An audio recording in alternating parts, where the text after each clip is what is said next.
Hi everybody, and happy Talk to Me Tuesday for the first time in like a million years. Gonna probably keep this pretty short because I don't really have a lot of finished things to show, which is sad but true. So it is that, sorry, cat food's in the way. It is that time of year again at my school where the Spanish Honor Society does a charity project. And the last couple of years they've done crafty projects. I think 1 or 2 years they made scarves for the Special Olympics. And in the last, I think, 2 years, they've been knitting or crocheting hats for preemies at local hospitals. And it's really nice. The kids get to learn how to crochet and knit. It's not a lot of kids, but it's more than would have known otherwise. And it all goes towards local hospitals. And if, for example, I make a hat that's too big for a preemie, they'll find, they're going to find a baby who can use it. We have this group of little old ladies who come in to work with the kids, and they have their own crafting group. And so they kind of do the teaching, and they hook us up with these different organizations. So I finished my first hat for that, and it's if you remember last year, this is the same yarn I used last year. I had some left over. It's a little blue hat. And I used a generic pattern that I found online. I think it actually called for casting on 40 stitches. And I don't think I actually got to 40 because, I don't know, something happened. Casting off was weird. Or casting on was weird. But, be that as it may. It was also really thick yarn, so I think it turned out fine. So it's, fits my fist, or, a little bit bigger than my fist. So I'm sure some baby can use it. It's very soft.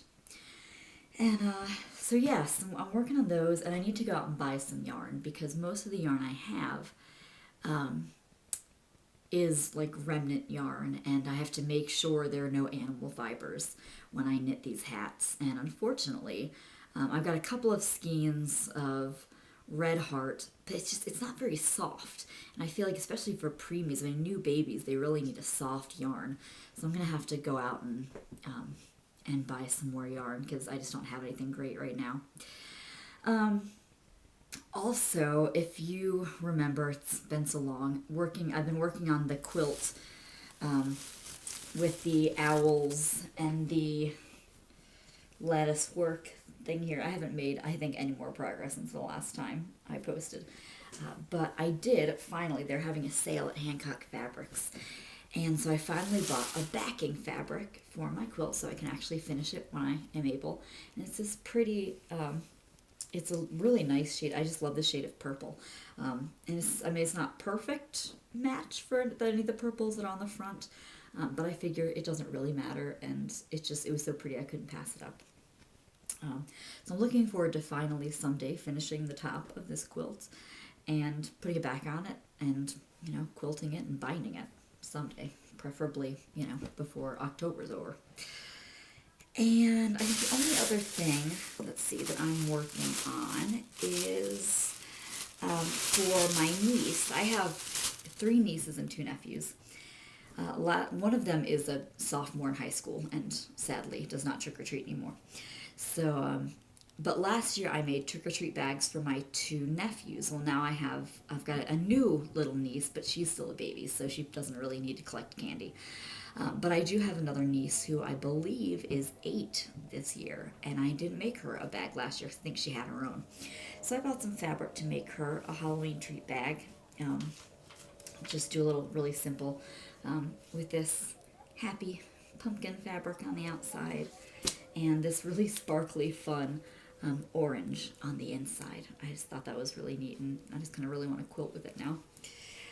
So that also needs to be done within like the next week or 2. Yikes. Oh, and I did, let me see if I can find them. Oh yeah, here we go. I did hit up, there was, I think it was Buttericks. Yeah, were on sale for, I think, $1.99 per pattern. So I had to hit that up. So I bought this one. And I definitely owned this pattern before, but I lost it. I have no idea what I did with it. I have plans. I have plans for a possible female Renaissance Captain America outfit. Don't ask. It's gonna happen maybe someday. And this would be the pattern that I used for the dress part, I think.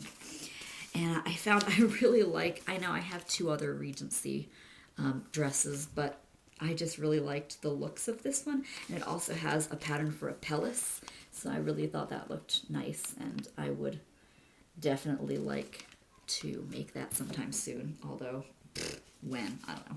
And then I was really, really excited to find, this is the closest to a late 1800s kind of Jane Eyre-esque dress. It's kind of the closest I found. It's not perfect, but it's better. I mean, most of what they have in the full-bodied kind of late 1800s are like Civil War American patterns. I didn't really want that, so I found this, which, I don't know, like I said, is about the closest I'm probably ever going to get, and I'm hoping that by the time we start Jane Eyre, which probably won't be till February, or, yeah, probably late January, early February, I will have this done so I can come in dressed as Jane Eyre and teach the class, which would be a lot of fun. So that's what I got, and so hopefully I'll have lots of baby hats to show off. A Halloween treat bag done sometime in the near future, and a quilt top. Whatever. I hope you guys are doing well. School year's been really busy, so I'm going to try and get back to regular postings, but I make no promises. Sorry about that, and I'm sorry I'm so behind on watching videos. Hope you guys are all doing really well and having a lovely week and enjoying the start of your October, which is 2 days away. Yay! Have a lovely, lovely day and enjoy yourselves. Bye, guys.